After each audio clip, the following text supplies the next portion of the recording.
Boober Fraggle's Giant Wish by Jocelyn Stevenson. Pictures by Jeffrey Severson.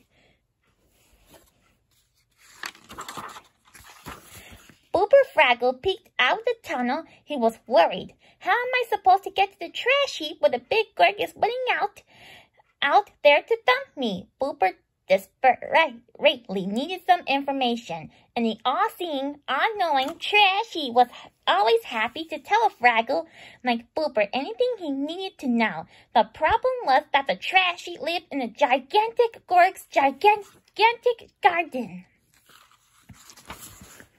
Boober started to walk up and down the tunnel, muttering nervously. When a trash heap gave me the recipe for onion skin stew, she forgot to say how many onion skins to use. Boober kept thinking about his hungry friends who were waiting for him to finish his stew. "Oh, this is terrible," he moaned.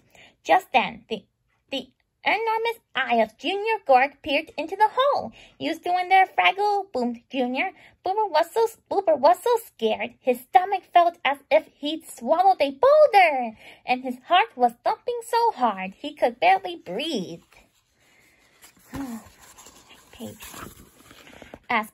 As Boober felt his legs collapse beneath him, he heard a voice calling, "Junior!" It was Junior Gorg's mother. "I need your help, oh Prince of the Universe!" "In a minute, Ma," answered Junior. Ma Gorg put her hands on her hips. "Junior, remember what happens to young Gorgs who don't do as they're told." "Yes, Ma," Junior answered with a sigh. "The do-as-you're-told monster comes and chases them around the garden, but that's just a silly old story." Still, Junior lumbered off toward the castle just in case. The minute Junior was safely out of sight, Junior ducked out of the tunnel and bolted toward the trashy. "Oh, Madam Heap," panted Boober, forgetting all about the onion skin stew. "Being scared of Gorgs, it's so bad for my health. It makes my stomach hurt and my heart go bam, bam, bam.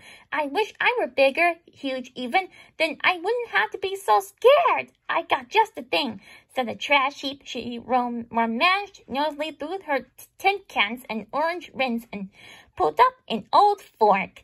"This is a magic wishing fork," she declared, handing it to Boober. "Whatever you wish while holding it will come true, but at sundown, you must return the fork to me. I need it to eat my supper. So, if you have to unwish a wish, do it by sundown. Otherwise, whatever you wish sticks forever." With that, the trash heap yawned and slowly sank into the leaves.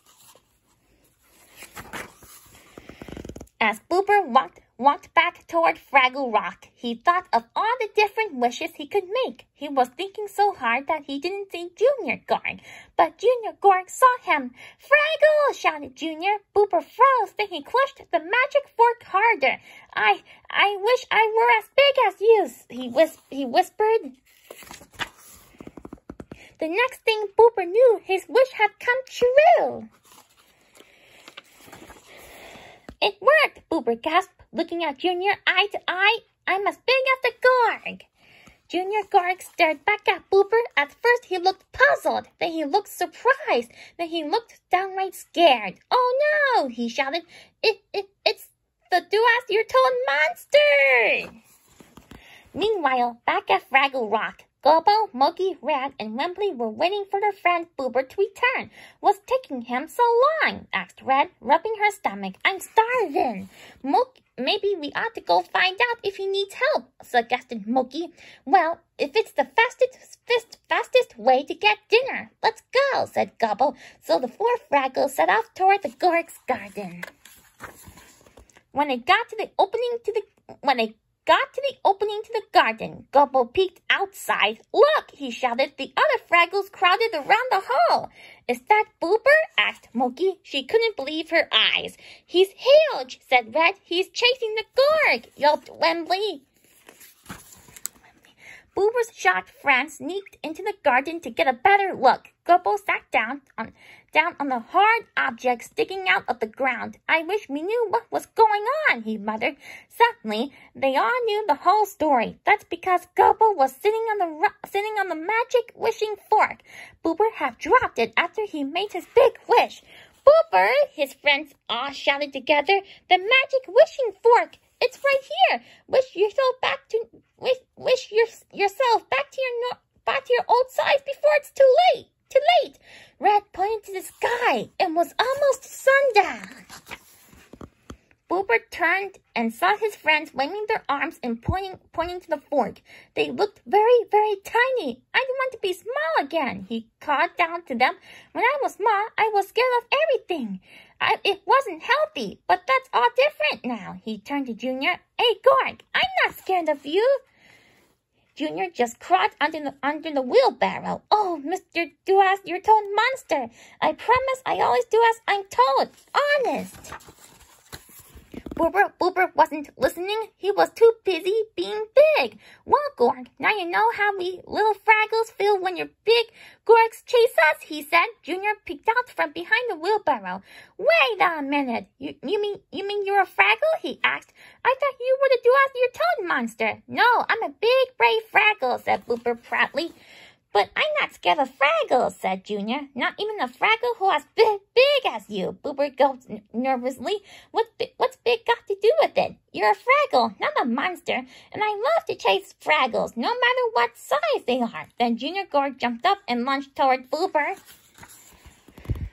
Boober, the fork! Shouted Gulbo as Boober ran past. He stuck the fork under Boober's giant toe. Ouch! Roared Boober, hopping up and down. Junior was closing in fast. Make a wish, yelled Brad. The sun was almost down. I wish I were the size of a Fraggle again, yelled Boober. His wish came true. Suddenly, he was his old size again. The 5 Fraggles raced toward the tunnel, but just then Boober remembered the magic stick. Oh no, he wailed. I promise I get it back to the trash heap. Taking a deep breath, he dashed past Junior Gorg, grabbed the fork, and ran as fast as he could.